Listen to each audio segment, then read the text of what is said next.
दोस्तों, आप ये जानते हैं कि वजीर आजम का नामजद उम्मीदवार और वजीर आला पंजाब का नामजद उम्मीदवार कौन है, लेकिन आप ये नहीं जानते कि जनाब इस बार आसिफ अली जरदारी ने क्या स्कीम खेली है जिससे पाकिस्तान मुस्लिम लीग नून जो है वो बंद गली में एक बार फिर आकर खड़ी हो गई है। एक दफा फिर मक्खन से बाल की तरह निकलने की बेहतरीन प्लानिंग जो है वो जरदारी ने साथ बैठकर कर ली है। यानी जो साथ बैठे हुए थे आसिफ अली जरदारी, उन्होंने अपने लिए क्या मनसब चुना और बाकियों के लिए क्या चुना, और इस बात में क्या मंतक थी कि उन्होंने ये कहलवाया बिलावल भुट्टो से कि जनाब हम नून लीग का साथ तो देंगे लेकिन हम नून लीग के साथ गवर्नमेंट नहीं बनाएंगे। इतना बड़ा सेक्रीफाइस, इतनी बड़ी कुर्बानी क्यों कर दे दी भाई आसिफ अली जरदारी ने? ये सोचने वाली बात है, ये मैं आपको आज बताऊंगा और आप भी सुनकर चौंक जाएंगे कि असल में प्लानिंग क्या कर रखी है। दूसरी जानिब इमरान खान ने अडयाला जेल से क्या बात वाजे कर दी है और पहला पैगाम आया है जनाब इलेक्शंस के बाद इमरान खान का, और कहां कहां इत्तेहाद हुआ है और किसको जो है वो मंजर आम पर लाने की अब जो है वो प्लानिंग की जा रही है अडयाला जेल कैदी नंबर 804 की जानिब से। बड़े ही चौंका देने वाले जो है वो खबरें हैं इस व्लॉग में। इससे पहले कि मैं आपको तमाम तर बातें बताऊं, आपसे दरखास्त यह है कि चैनल को लाइक करें, सब्सक्राइब करें, शेयर करें, क्योंकि मैं आपको बार बार कह रहा हूं कि इमरान खान की रिहाई तक इस फैमिली को इकट्ठा होने की बहुत जरूरी है और जरूरत है और इकट्ठा रहने की बहुत जरूरत है, क्योंकि जो बिकाऊ मीडिया खबरें दे रहा है वो खबरें जो है वो बिल्कुल बेबुनियाद है और एक प्रोपेगेंडा है जो रचाया जा रहा है। खैर, तो अब जनाब सुन लीजिए थोड़ा सा अहवाल और फिर आपको बताता हूं कि आसिफ अली जरदारी ने क्या चाल चली है। दोस्तों, होता यह है कि इलेक्शन से पहले हम लोग 16 माह की जो पीडीएम की हुकूमत थी उसके ऊपर तनकीद करते नहीं थकते, क्योंकि वो एक बदतरीन हुकूमत थी जिसने पाकिस्तान को महंगाई की चक्की में ऐसा पीसा है, पाकिस्तान की अवाम को इस कदर तकलीफ दी है कि वो अवाम जो पाकिस्तान तहरीक इंसाफ के एक बार कहने लब्बैक कहने पर 8 फरवरी को निकल आई, वो इस सारे मुआशी हालात से इस कदर परेशान थी कि जनाब जिसका भी उसके बाद उनको सिर्फ एक ही रास्ता नजर आ रहा था और वो था इमरान खान का। और एक और बात याद रखिए कि इमरान खान ने 8 फरवरी को जो जनाबे अली सरप्राइज दिया है, मेरे समेत तमाम तर जर्नलिस्ट ये समझ रहे थे, बड़े बड़े आला जर्नलिस्ट जो थे, बड़े बड़े मतलब जिसे कह सकते हैं कि एक्सपीरियंस जर्नलिस्ट, वो भी ये कह रहे थे कि इमरान खान को सिर्फ केपीके मिलेगा, इसके अलावा इमरान खान को कुछ नहीं मिलेगा। उन लोगों की प्रेडिक्शन भी बिल्कुल गलत साबित हुई है, क्योंकि इमरान खान के आवाज पे, ललकार पे अवाम ऐसे निकली है कि क्या बात। और बाकी तमाम पार्टियां जो है वो एक जगह फिर पीडीएम 2.0 बनाने पर मजबूर हो गई हैं। और आज वो नजारा जो इमरान खान कहता था कि जनाब ये सारे जो है वो वन वर्सेस ऑल है, यानी तमाम तर जो है वो मेरे खिलाफ इकट्ठे हो जाएंगे, आज फिर वो बिलावल भुट्टो जरदारी जो ये कहता था, जिसने अपनी सारी कंपेन ही पाकिस्तान मुस्लिम लीग नून के खिलाफ की, जिसने अपनी पूरी की पूरी इलेक्शन कंपेन में सिर्फ इस बात का तज़किरा किया कि जनाब नवाज शरीफ किस तरह बेईमान है और किस तरह शहबाज शरीफ बेईमान है, किस तरह कारकर्दगी इन दोनों की सिफर है, आज वो लोग इकट्ठे बैठे थे। और इसके अलावा एक और पॉइंट जो आप लोगों ने नहीं देखा होगा वो ये था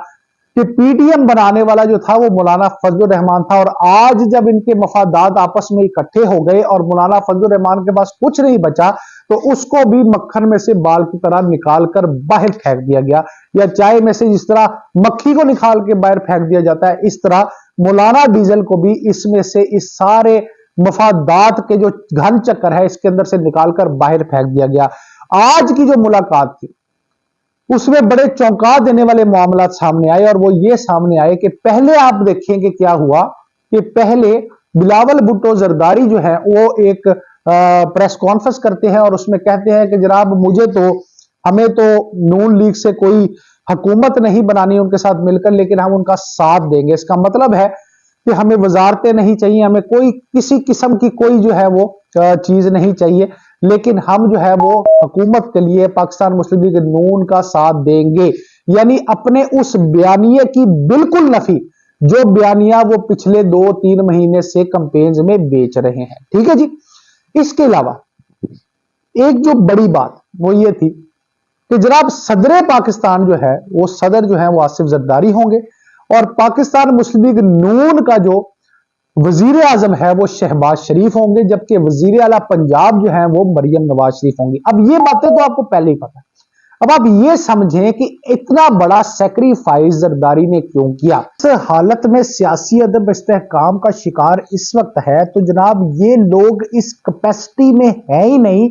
जैसे कि इमरान खान ने कहा था कि ये मुआशी हालात को कंट्रोल कर सकें। अब जब ये कंट्रोल नहीं कर सकेंगे एक बार फिर, तो फिर साल 1.5 साल बाद अवाम का पारा इस कदर हाई हो जाएगा कि इस बात का एडवांटेज जो है वो नवाज शरीफ भी लेगा और जरदारी भी लेगा। नवाज शरीफ और मरियम नवाज भी असल में इस ग्रैंड प्लान का हिस्सा है कि जरदारी जो है वो तो एडवांटेज लेगा ही लेगा, लेकिन नवाज शरीफ भी इसी बहाने भाई की सियासत को दफन कर देगा और खाई में फेंक देगा। जबकि मरियम नवाज ने भी बड़ी चालाकी के साथ वजीर आला पंजाब का ओहदा इसलिए लिया क्योंकि मोहसिन नकवी जो है कुछ काम कर गया, कुछ फ्लाईओवर बना गया, और ये वो एडवांटेज मरियम नवाज के खाते में डल जाएगा। जब मरियम नवाज के खाते में ये सारा कुछ डलेगा तो शहबाज शरीफ के खाते में सिर्फ बदनामी ही आएगी। अब इस बदनामी से नवाज शरीफ भी आउट और मरियम भी आउट, और जरदारी तो ऑलरेडी आउट है। जब ये सारे आउट हो जाएंगे तो फिर जनाब आली शहबाज शरीफ का क्या होगा कालिया। यानी शहबाज शरीफ इस वक्त वो टूल है जिसको जरदारी समेत जो है वो नवाज शरीफ और मरियम दोनों इस्तेमाल कर रहे हैं, और इस बार भी पीडीएम की तरह हुकूमत बनाकर शहबाज शरीफ को आगे करने का मकसद सिर्फ ये है कि किसी सूरत भी शहबाज शरीफ से ये मामला टैकल ना हो, और जब ये टैकल नहीं होंगे तो फिर एक बार वो फिजा बनेगी जिसमें जरदारी जो है वो ये कहेंगे कि जनाब हमने तो अपनी तरफ से पूरा साथ दिया था, हमने तो पाकिस्तान की बेहतरी के लिए एक बार फिर तमाम जमातों को इकट्ठा किया था। और आज की भी प्रेस कॉन्फ्रेंस में फर्दन फर्दन इन सारों ने ये बात की और कहा कि जनाब हमारा तो मामला ही ये है कि हम पाकिस्तान की तरक्की के लिए इकट्ठे हो रहे हैं, हम पाकिस्तान की बेहतरी के लिए इकट्ठे हो रहे हैं। हमने अलहदा इलेक्शन लड़ा, जरूर लड़ा, लेकिन हम लोग इस वक्त सिर्फ पाकिस्तान के लिए इकट्ठे हो रहे हैं। तो मुल्क का नाम लेकर मुल्क को खराब करने वाले जो है इस वक्त प्लान बनाकर बैठे हैं कि किस तरह जो है वो एक दूसरे को फाड़ देना है, यानी एक दूसरे को नाकाम करना है। लेकिन इस नाकामी का जो सारा सारा मलबा है वो आएगा जनाब आली पाकिस्तान के ऊपर, और पाकिस्तान की अवाम एक मर्तबा फिर जो है वो मजीद महंगाई के चक्कर में पड़ जाएगी। अब मामला हमेशा इसीलिए होता है ऐसा क्योंकि जमहूरियत को चलने नहीं दिया जाता। अब पाकिस्तान तहरीके इंसाफ को वोट मिला, पाकिस्तान तहरीके इंसाफ को मैंडेट मिला, पाकिस्तान तहरीके इंसाफ को अवाम ने चुना और इन लोगों को मुस्तरद करके चुना। लेकिन आज क्या हो रहा है, आज पाकिस्तान तहरीके इंसाफ को पीछे हटाकर जो है वो फिर एक दफा पीडीएम बनाई जा रही है, और उस पीडीएम का मकसद जो है वो सिर्फ एक ही है कि किस तरह लूटमार करनी है, एक दूसरे को काटना है, और इस एक दूसरे को काटने के चक्कर में जो है वो मुल्क का बिल एक दफा फिर बहुत बड़ा नुकसान जो है वो हो सकता है। दूसरी जानिब इमरान खान जो है इस वक्त कैदी नंबर 804 इन सारे मामलात को देखते हुए बड़े सुकून से अपने जो है वो सेल में बैठे हैं, किताबें पढ़ रहे हैं, कुरान पाक पढ़ रहे हैं और सहाफियों से बात भी कर रहे हैं। सहाफियों से बात करते हुए उस कैदी नंबर 804 ने एक बार फिर सबको वही बात की जो पहले दिन से बयानिया जो है वो बनाते आ रहे हैं इमरान खान साहब, और इमरान खान साहब ने एक दफा फिर वो बात दोहराई है और वो कहा है कि जनाब इन चोरों से लुटेरों से किसी किस्म का कोई समझौता नहीं होगा।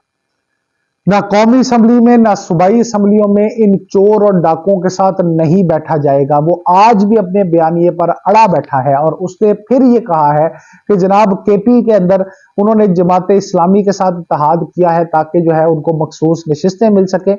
और जमात इस्लामी के प्लेटफॉर्म से वो जो है वो आगे मामलात को लेकर चले। और इसके साथ साथ MWM से मामला जो है वो मरकज में तय हुए हैं और मरकज में तय होने के बाद ये जो लोग हैं वो मखसूस नशिस्तें भी अब ले सकेंगे, जिसका इतना बड़ा रौला पड़ा था। और इमरान खान का वो तुरब का पता जो है वो आज काम आ गया है। जो इलेक्शन से पहले इमरान खान साहब ने जो है वो राजा नासिर अब्बास से मुलाकात की थी और राजा नासिर अब्बास का ये कहना है कि हर सूरत में हमारी जो पार्टी है वो इमरान खान के लिए हाजिर है और इमरान खान जो भी फैसला लेंगे हमें कबूल होगा। इसी तरह जो है वो अब MWM के पॉइंट ऑफ व्यू से के प्लेटफॉर्म से इमरान खान जो है वो अपनी नई स्ट्रेटजी बनाएंगे। फिल वक्त जो है वो वजीर आजम के लिए कोई कैंडिडेट जो है वो सामने नहीं आया, लेकिन वजारत आला KPK के लिए उन्होंने जो है वो बड़ा नाम सामने दे दिया। इसके साथ साथ आपको ये भी बताऊं कि जरदारी साहब ने जो है वो एक दफा फिर वो मास्टर स्ट्रोक खेलते हुए एक तो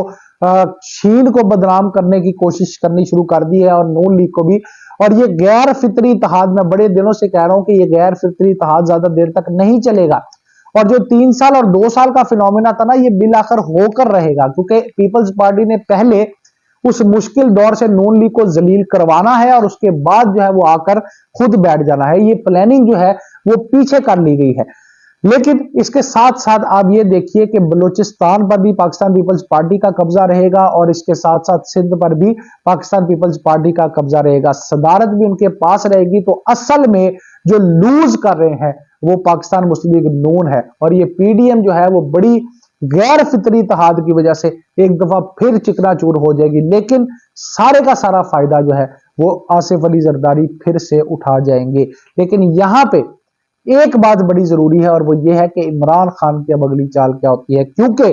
जब सारे के सारे ये मान बैठे थे कि इमरान खान हार गया है, उस वक्त इमरान खान ने 8 फरवरी को वो कर दिखाया जो कोई सोच भी नहीं सकता था। अब भी ऐसी मूव के लिए तैयार रहिए।